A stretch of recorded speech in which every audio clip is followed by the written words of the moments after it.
मरकुस रचित सुसमाचार 9वां अध्याय। और उसने उनसे कहा, मैं तुमसे सच कहता हूं कि जो यहाँ खड़े हैं उनमें से कोई कोई ऐसे हैं कि जब तक परमेश्वर के राज्य को सामर्थ सहित आया हुआ न देख लें तब तक मृत्यु का स्वाद कदापि न चखेंगे। 6 दिन के बाद यीशु ने पतरस और याकूब और यूहन्ना को साथ लिया और एकांत में किसी ऊंचे पहाड़ पर ले गया, और उनके सामने उसका रूप बदल गया, और उसका वस्त्र ऐसा चमकने लगा और यहाँ तक अति उज्जवल हुआ कि पृथ्वी पर कोई धोबी भी वैसा उज्जवल नहीं कर सकता। और उन्हें मूसा के साथ एलिया दिखाई दिया, और वे यीशु के साथ बातें करते थे। इस पर पतरस ने यीशु से कहा, हे रब्बी, हमारा यहाँ रहना अच्छा है, इसलिए हम 3 मंडप बनाएं, एक तेरे लिए, एक मूसा के लिए और एक एलिया के लिए। क्योंकि वह न जानता था कि क्या उत्तर दे, इसलिए कि वे बहुत डर गए थे। तब एक बादल ने उन्हें छा लिया, और उस बादल में से यह शब्द निकला कि यह मेरा प्रिय पुत्र है, उसकी सुनो। तब उन्होंने एकाएक चारों ओर दृष्टि की और यीशु को छोड़ अपने साथ और किसी को न देखा। पहाड़ से उतरते हुए उसने उन्हें आज्ञा दी कि जब तक मनुष्य का पुत्र मरे हुओं में से जी न उठे तब तक जो कुछ तुमने देखा है वह किसी से न कहना। उन्होंने इस बात को स्मरण रखा और आपस में वाद विवाद करने लगे कि मरे हुओं में से जी उठने का क्या अर्थ है।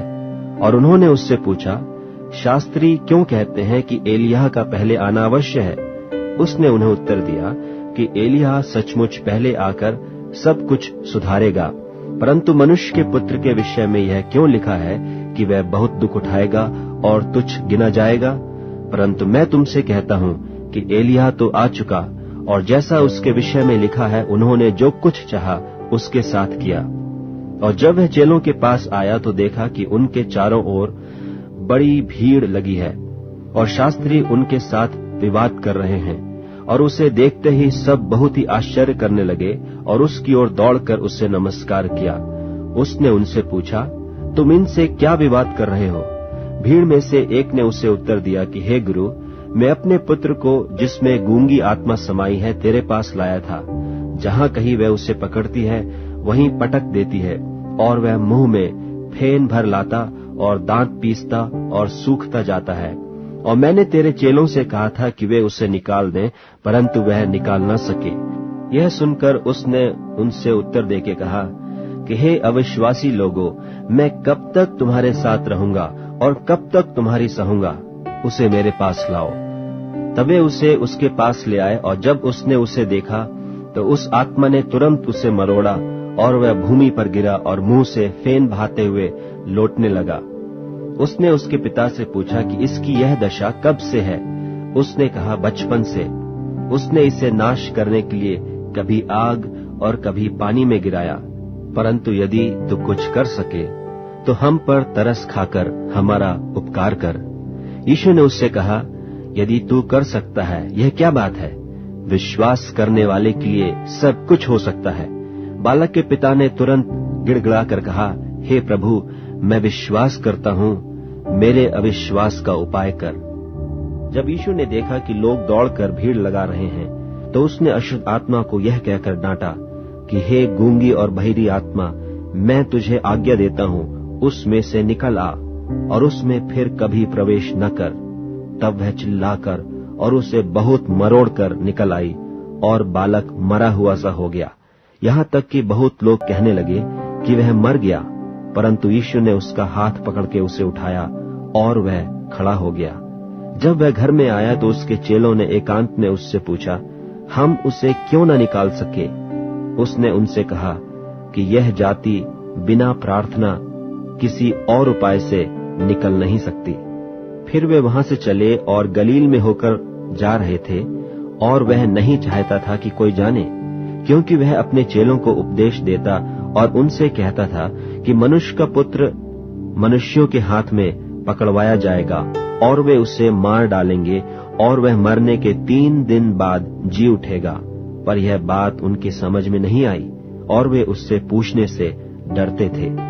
फिर वे कफरनहूम में आए और घर में आकर उसने उनसे पूछा कि रास्ते में तुम किस बात पर विवाद करते थे? वे चुप रहे, क्योंकि मार्ग में उन्होंने आपस में यह वाद विवाद किया था कि हम में से बड़ा कौन है। तब उसने बैठकर 12 को बुलाया और उनसे कहा, यदि कोई बड़ा होना चाहे तो सबसे छोटा और सबका सेवक बने।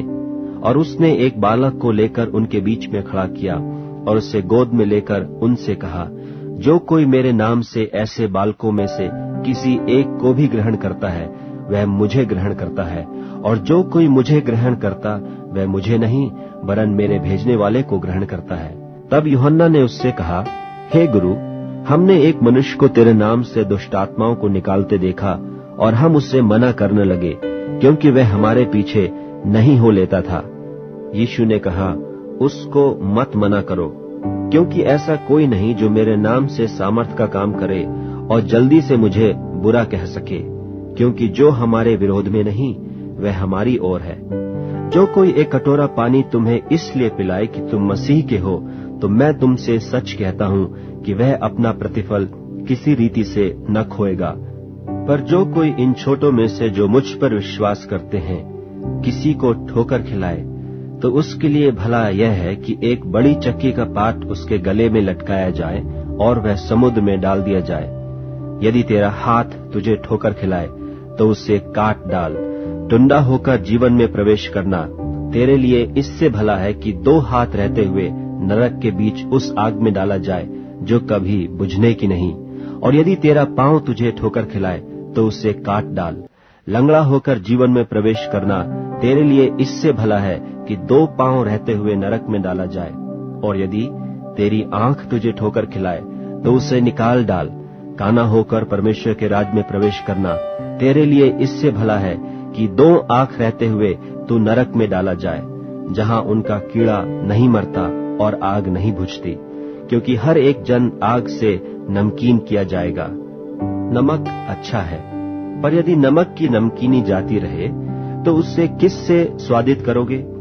अपने में नमक रखो और आपस में मेल मिलाप से